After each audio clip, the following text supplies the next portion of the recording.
नमस्कार मंडळी, श्री स्वामी समर्थ। तर येथे 29 तारखेला गुरुपौर्णिमा आलेली आहे। तर या दिवशी आपल्या मुलांच्या लग्नासाठी आपण एक स्वामींची सेवा करायची आहे। एकदम साधी सोपी परंतु अत्यंत प्रभावी ही सेवा आहे। तर ही सेवा तुम्ही आजपासून जर सुरू केली तर गुरु पौर्णिमेपर्यंत मुलांचं लग्न हे जुळणार आहे। फक्त स्वामींवरती विश्वास ठेवून तुम्हाला ही सेवा करायची आहे। नित्य नेमाने तुम्हाला आजपासून ही सेवा करायची आहे। समजा जर तुमच्यापर्यंत हा व्हिडिओ उशिरा आला तर मग तुम्ही गुरुपौर्णिमा आहे तर त्या दिवसापासून 21 दिवस ही सेवा तुम्हाला चालू ठेवायची आहे। कारण या दिवशी केलेली स्वामी सेवा 1000 गुरूंच्या आशीर्वादा इतकी फळ देते। मुला मुलींच्या लग्नासाठी हा दिवस सोन्यापेक्षा भारी आहे। तर बुधवारी गुरुपौर्णिमा आलेली आहे। तर बुधवार आणि गुरुपौर्णिमा, बुध गुरु दोन्ही पॉवरफुल। बुध वाणी, स्थळ जुळवणं, बोलणी, गुरु विवाह, भाग्य, आशीर्वाद म्हणून या दिवशी केलेली सेवा लग्नातील अडथळे तोडते। तर या अध्यायामध्ये स्वामींनी एका मुलीचं 12 वर्षे अडकलेले लग्न 7 दिवसात जोडून दिलं होतं। पितृदोष, मंगलदोष, नजरदोष सगळे या अध्यायाने जाते आणि मुलांच्या कुंडलीमध्ये लग्नाचे योग निर्माण होतात। मंडळी, आजकाल 28-35 वयाच्या मुला मुलींचं एकच तक्रार असते, ताई सगळं चांगलं आहे, जॉब आहे, पगार आहे, तरी लग्न का जमत नाही, घरचे टेन्शनमध्ये आहेत, स्थळ आली की काहीतरी कारणाने मोडते, पत्रिका दाखवली तर गुरुजी सांगतात मंगळ आहे, 7.5 आहे, पितृदोष आहे, कालसर्पदोष आहे, त्यामुळे लग्न ठरत नाही। तर मंडळी पण काळजी करू नका, आज मी तुम्हाला स्वामी समर्थ महाराजांचा असा एक उपाय सांगते जो तुम्ही 21 दिवस नित्य नेमाने ही सेवा जर केली तर तुमच्या मुलांचं लग्न हे लवकरात लवकर ठरेल। स्वामींवरती विश्वास ठेवून तुम्ही ही सेवा केली तर स्वामी समर्थ तुमचं लग्न जुळवून देतात। कारण बघा, माझ्या काकांच्या मुलीचं वय 33 होतं।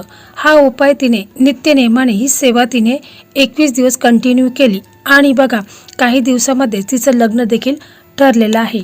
फक्त तुमच्या मनामध्ये विश्वास आणि श्रद्धा असायला हवी, तरच कोणताही उपाय आहे तर त्याचा लाभ तुम्हाला होत असतं। तर बघा, तुम्हाला आता प्रश्न पडेल की ही सेवा आहे तर ही कोणी करायची आहे। तर बघा, ही सेवा स्वतः मुलगा किंवा मुलीने केला तर अतिशय उत्तम आहे। परंतु आजकाल आपण पाहत असतो की मुलं बाहेर राहत असतील, जॉब निमित्ताने, व्यवसाय निमित्ताने किंवा कोणत्याही कारणास्तव ते बाहेर राहत असतील किंवा बऱ्याच ताईंचे कमेंट आलेले आहेत की आमची मुलं परदेशामध्ये आहेत। तर बघा, मुलं जर बाहेर असेल तर मग हा उपाय स्वतः मुलाच्या आईने किंवा वडिलांनी, भावाने, बहिणीने कोणीही हा उपाय मुलांच्या लग्नासाठी करायचा आहे। तर ज्या दिवशी तुम्ही ही सेवेला सुरुवात कराल त्या दिवशी सकाळी तुम्ही लवकर उठायचं आहे, आंघोळ वगैरे करून घ्यायची आहे, पिवळे कपडे असतील तर ते घालायचे आहेत आणि मग तुम्हाला आपल्या देवघरामध्ये जे आपले इष्टदेव आहेत, कुलदैवत आहेत, श्री स्वामी समर्थ महाराज आहेत, तर प्रथम आपण त्यांची विधिवत पूजा करून घ्यायची आहे। तुपाचा दिवा लावायचा, अगरबत्ती लावायची आहे आणि मग आपण तिथे बसायचं आहे। प्रथम तुम्ही संकल्प करायचा आहे की मी ही सेवा 21 दिवस कंटिन्यू करणार आहे। माझ्या मुलांचं लग्नासाठी, मुलांचं लग्न लवकर होण्यासाठी त्यांच्या कुंडलीमध्ये काही दोष निर्माण झालेले आहेत, मंगलदोष आहे, कालसर्पदोष आहे, पितृदोष आहे, नजरदोष आहे, तर ते दूर होऊन माझ्या मुलांचं लग्न हे लवकरात लवकर होण्यासाठी मी ही सेवा करत आहे। त्यापूर्वी तुम्हाला मुलांचं नाव बोलायचं आहे, गोत्र बोलायचं आहे। तुम्हाला संकल्प कसा करायचा आहे तर मी तुम्हाला मागच्या व्हिडिओमध्ये सांगितलेलं आहे। तर प्रथम तुम्हाला बघा, तुमच्या उजव्या हातामध्ये एक पळी पाणी घ्यायचं आहे, त्याच्यामध्ये हळद, कुंकू, अक्षता ठेवायच्यात, एक फूल ठेवायचं आहे आणि मग तुम्हाला मनामध्ये बोलायचं आहे की हे स्वामी समर्थ महाराज, मी माझ्या मुलांचं नाव घ्यायचं आहे किंवा मुलगी असेल तर मुलीचं नाव घ्यायचं आहे की मी त्यांच्या लग्नासाठी ही सेवा करणार आहे, 21 दिवस मी कंटिन्यू ही सेवा करणार आहे, असं तुम्हाला बोलायचं आहे। आणि मग ते पाणी आहे तर ते तुम्हाला जमिनीवरती सोडून द्यायचं आहे। तर अशा प्रकारे तुम्हाला परंतु संकल्प तुम्हाला पहिल्या दिवशीच करायचा आहे। संकल्प फक्त एकदाच करायचा आहे, परत करायचा नाही। आणि मग त्याच्यानंतर श्री स्वामी चरित्र सारामृत मधील अध्याय 3 तुम्हाला वाचायचा आहे। हा अध्याय फक्त 5 मिनिटाचा आहे। यात स्वामींनी भक्तांच्या इच्छा कशा पूर्ण केल्या हे सांगितलेले आहे। तर लग्नासाठी हा अध्याय रोज वाचल्याने अडचणी दूर होतात। मुलांच्या कुंडलीमध्ये किती भयंकर दोष असेल तर ते दूर होऊन मुलांचं लग्न हे लवकरात लवकर ठरते। त्यानंतर तुम्हाला ओम श्री स्वामी समर्थ हा मंत्र तुम्हाला 108 वेळा जप करायचा। एखादी माळ घ्यायची आहे, तुळशीची माळ घेऊ शकता आणि तिच्यावरती तुम्ही 108 वेळा हा जप करायचा आहे. ओम श्री स्वामी समर्थ हा जप तुम्हाला करायचा आहे. रोजच्या रोज तुम्हाला या सेवा करायच्या आहेत. म्हणजे रोज सकाळी तुम्ही उठल्यानंतर अंघोळ वगैरे करून घ्यायचे आहे, स्वच्छ कपडे घालायचे आहेत आणि मग आपल्या देवघरासमोर बसायचं आहे आणि स्वामी चरित्र सारामृत मधला 3रा अध्याय तुम्हाला रोजच्या रोज वाचायचा आहे. फक्त 5 मिनिटाचा हा अध्याय आहे, तर हा वाचायचा आहे. आणि ओम श्री स्वामी समर्थ हा 108 वेळा हा मंत्र जप तुम्हाला करायचा आहे. असं तुम्हाला रोजच्या रोज करायचं आहे. तसेच तुम्हाला नैवेद्य दाखवायचं आहे. स्वामींना रोज एक पिवळी फुले असतील तर ती आणि बेसनाचं लाडू किंवा केळीचं नैवेद्य तुम्हाला श्री स्वामी समर्थ महाराजांना दाखवायचं आहे. असं तुम्हाला कंटिन्यू 21 दिवस करायचं आहे. म्हणजे गुरुपौर्णिमेपर्यंत तुम्हाला ही सेवा करायची आहे. त्याच्यानंतर तुम्हाला 29 जुलैला सकाळी केळीच्या झाडाला तुम्हाला हळद कुंकू लावायचं आहे आणि तिथे केळीच्या झाडाच्या तिथे बसायचं आहे आणि ओम नमो भगवते वासुदेवाय असं तुम्हाला मंत्रजाप करायचा आहे. केळीच्या झाडाला प्रार्थना करायची आहे. लग्नासाठी बोलायचं आहे. मुलांच्या लग्नात जे काही कुंडलीमध्ये दोष आहेत तर ते दूर होण्यासाठी तुम्हाला प्रार्थना करायची आहे. तसेच तुम्हाला गाईला एखादी पोळी खाऊ घालायची आहे. त्या पोळीवरती तुम्हाला थोडंसं गूळ आणि भिजवलेली हरभऱ्याची डाळ ही मिक्स करायची आहे आणि गाईला तुम्हाला खाऊ घालायची आहे. म्हणजे गुरुपौर्णिमेच्या दिवशी तुम्हाला ही सेवा करायची आहे. आणि रात्रीचे तुम्हाला बघा, रात्री चंद्राला तुम्हाला अर्घ्य द्यायचं आहे आणि तुम्हाला प्रार्थना करायची आहे. मुलांच्या लग्नासाठी तुम्हाला 1 तांब्याभरून पाणी घ्यायचं आहे, त्याच्यामध्ये थोडंसं दूध टाकायचं आहे आणि मग तुम्हाला त्या चंद्राला अर्घ्य द्यायचं आहे. म्हणजे कलशामध्ये शुद्ध पाणी भरून त्यात थोडे कच्चे दूध, अक्षता आणि सफेद फूल आणि चंदनाची पावडर किंवा पांढरे चंदन मिक्स करून तुम्हाला सूर्यदेवांना अर्घ्य द्यायचा. कळश दोन्ही हातांनी पकडून आपल्या छातीच्या किंवा कपाळाच्या रेषेपर्यंत वर उचला. आता अतिशय संत गतीने हळुवारपणे पाण्याचा संत प्रभाव सोडत चंद्राला अर्घ्य द्यायचा आहे.